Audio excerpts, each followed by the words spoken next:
All right. Yeah. Want to find somewhere to put everything?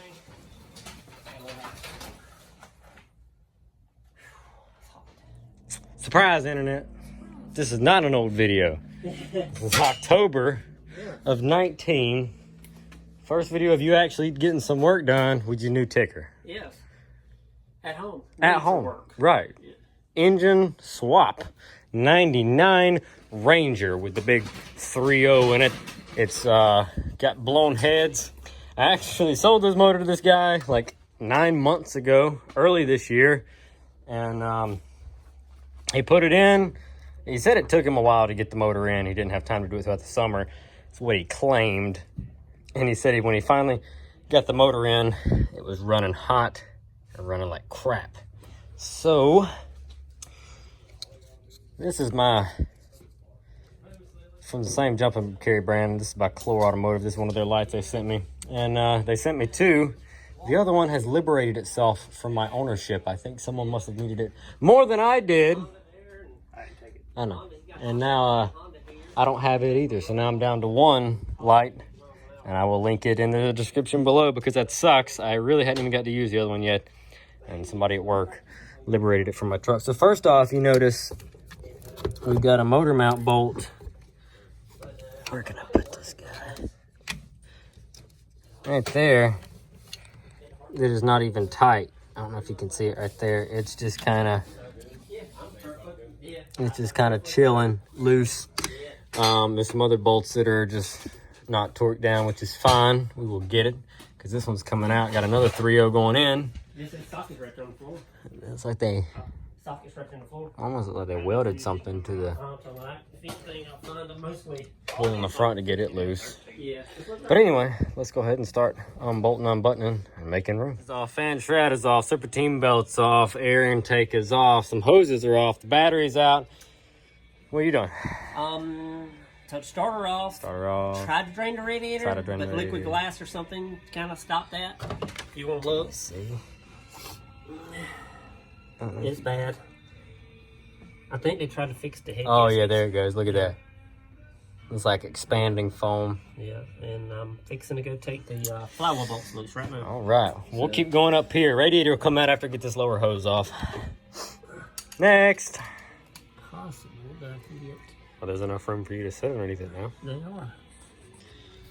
Possible that I can get the O2 sensor up from top. Permatex or JB Weld, you decide. He pried on it with a big pry bar. I should have showed that. Yeah, I mean it was all the bolts were out, and you could shake the intake, and it was taking the motor with it, and then that's what it looks like. Finally separated, but it's just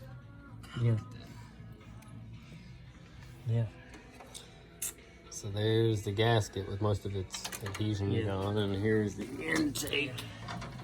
It's just Something else. globbed. Why did they need so much RTV? Yeah. You had a new gasket. What a gasket? Probably $20 at the most. Instead, you spend $50 on JB On JB Weld.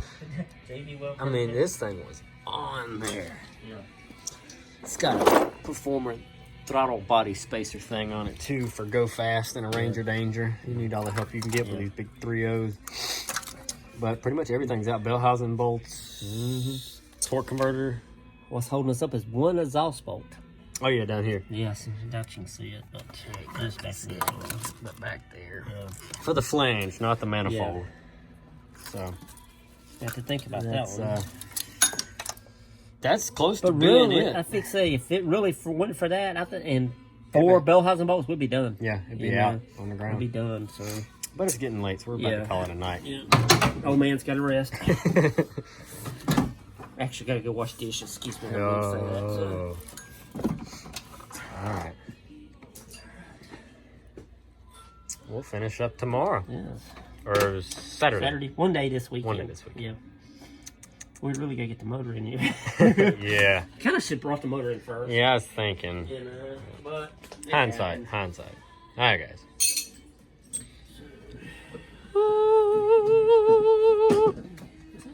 It's out. Dangling by a thread. Yeah.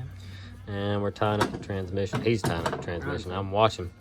And that's going to be it. Got the new motor on the ground over there. Laid on its side. It's taking a nap. And then we're going to use whatever we've got to off of this motor onto that one to put that one into this truck. And then tow rope to the Dirty Dodge. And then we'll pull this truck back, lower that motor down, and do our finagling between the two engines, and then roll this, pick the new motor up, roll this truck back in, and then bolt it all back together. Sounds about right. Yeah. Let me squeeze back and let the jack down. All right. You won't come around and check yet when I load the jack down to see if it comes down. Any? It's gonna come down some, which we ain't gotta go back like 3 feet. Right. Okay. All right, it's going down. Is it catching? And Some? yeah, no. Huh. Are you down? Yeah, I'm out. Yeah. You know what caught it? The exhaust. Off like you said. Listen. But that's got a little tension. Yeah, it's Like I healthy. said, we're only gonna go back about 2 foot Right. or so. And for everybody who keeps asking about David's Mustang, the T-top car, and where it went, found it. Barn find. Barn, yeah. David ripped the heart out of it and was going to put a V8 in it and didn't put the V8 in it. And then we got another straight 6, and we're going to put another straight 6 back in it. Why? Because he should have left it with a straight 6 in the first place. Isn't that right, David? Had a running and driving Fox. Tore the motor out. Put a V8 in it. Didn't put a V8 in it. I got him a straight 6 to go back in it. Kills me. Tore apart a running and driving T-top Fox. And you know how much I love my Foxes. Anything else? Keep praying for us. Okay. That's it. Let's get this one out. Okay. Blown head gasket, 3-liter Vulcan V6. What's going to come out of the box? Clean antifreeze.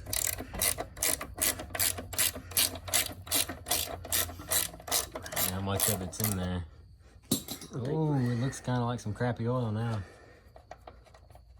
Come on, water. Mixture.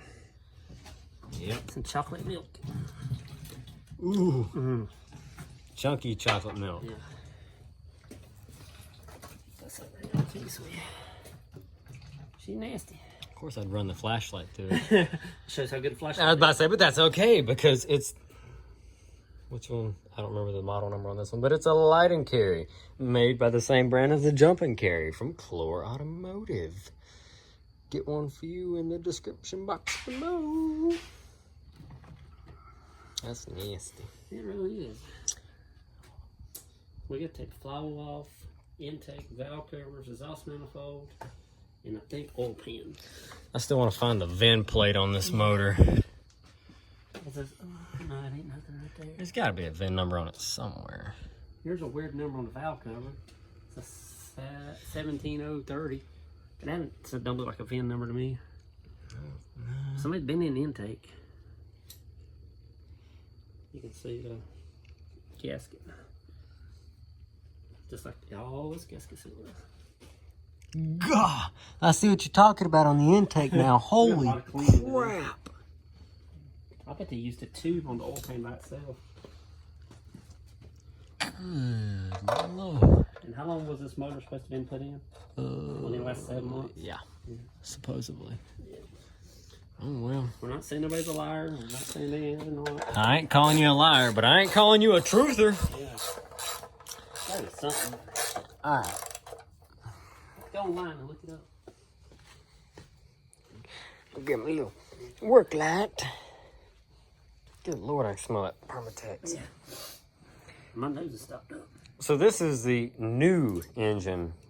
That's going in this. And this is out of a Taurus. This is out of a 2000 model Ford Taurus. And this is, of course, not a Ford Taurus. This is a Ranger. But they can interchange if you know what to swap. And that's what we're doing.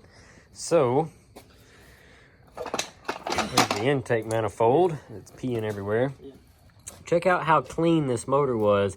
I mean, yeah, the oil's a little dirty in there, but the rockers...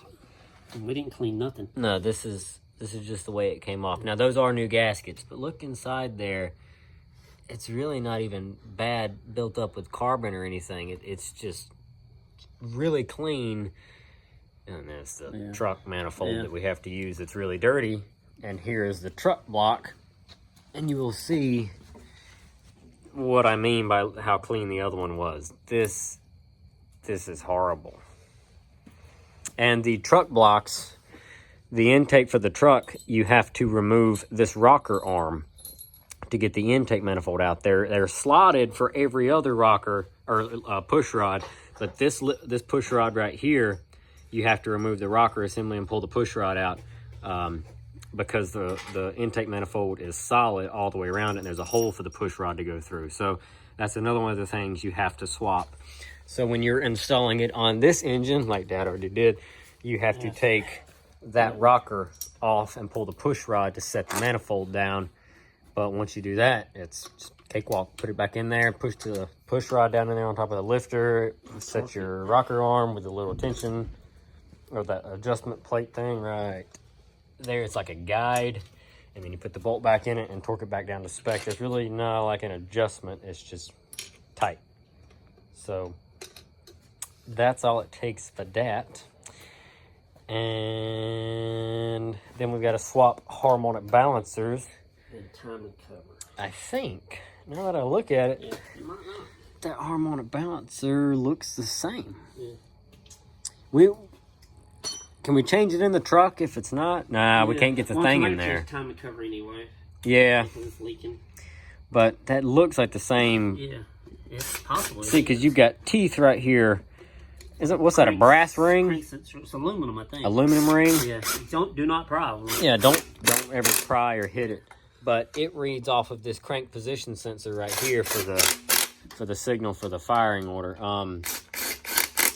Because these motors are distributorless. This is the newer 3.0 that uses this. It's like a cam sensor instead of a traditional distributor, but you can interchange those.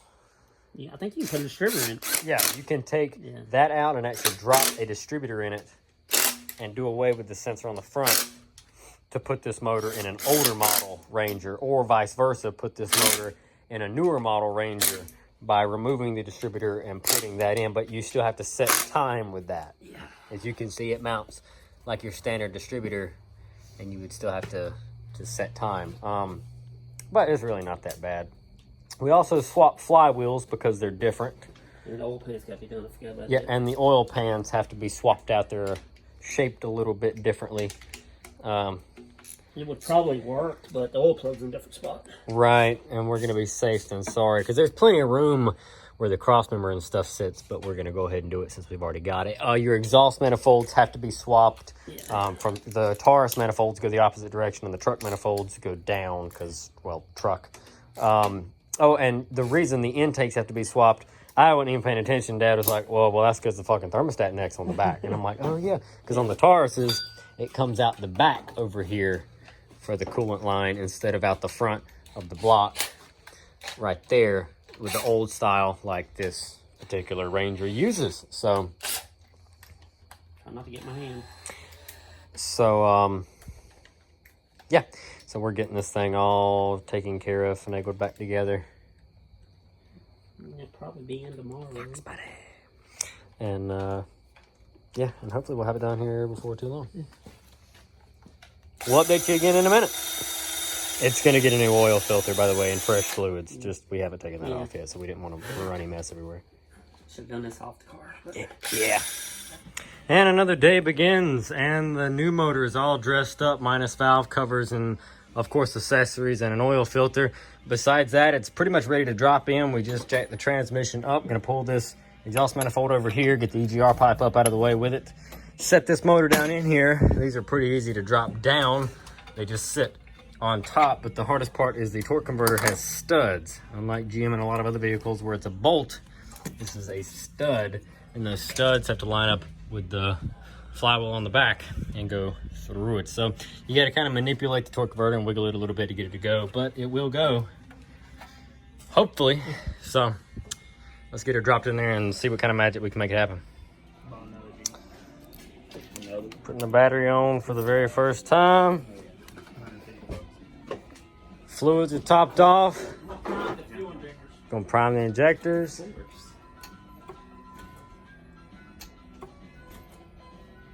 And All right. contact.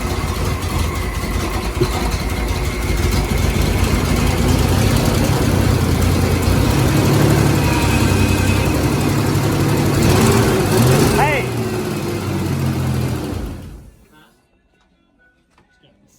Exhaust leak. Well, this spark plug wire is sparking off everything but the plug. Okay. That's probably skipping. Which one? The center one. Not Like on it. there? It's on there, but Yeah. it's sparking off of everything The except for bad that. wire? Might be. Thought I got shocked there for a second. That ain't running. I know, that's what got me. See, Hold on. wire. I could see it in the camera right here. Ready? Yep.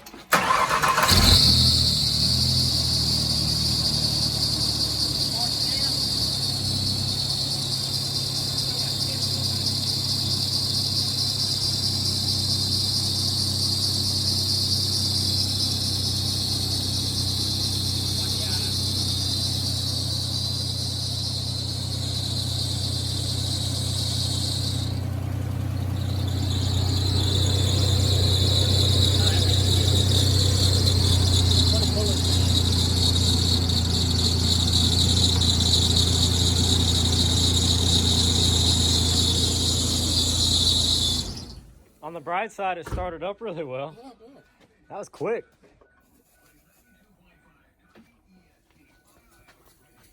You have oil pressure? Supposed to do that. So. What is that? WD-40. PTO bar soap. Let's see the oil pressure is. I need to check it.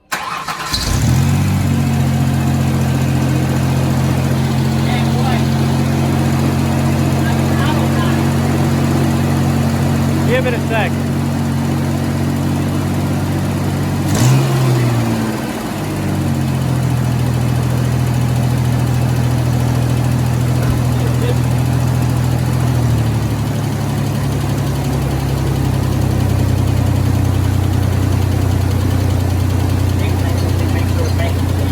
Yeah.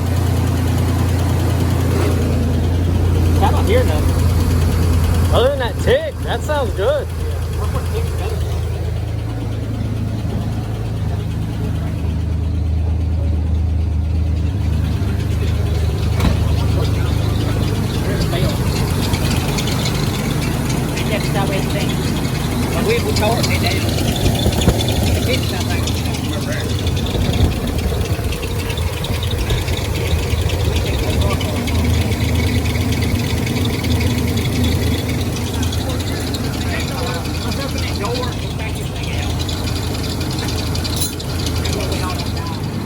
So here we are again. We found another belt in the back to put it on. It sounds a whole lot happier with that one. It's smoothing out. Idle sounding good. We've got heat. It's starting to get good and warm. Temperature hasn't came up yet, so thermostat hasn't opened and it hasn't made loop yet, but it's getting there. I just want to make sure we're getting air out of the heater core. No warning lights, but it usually takes about 15 miles or so to go through its full cycle. And then we'll see. So far, so good though. All right, I think we might wrap this one up. Turn the heat on. Yeah.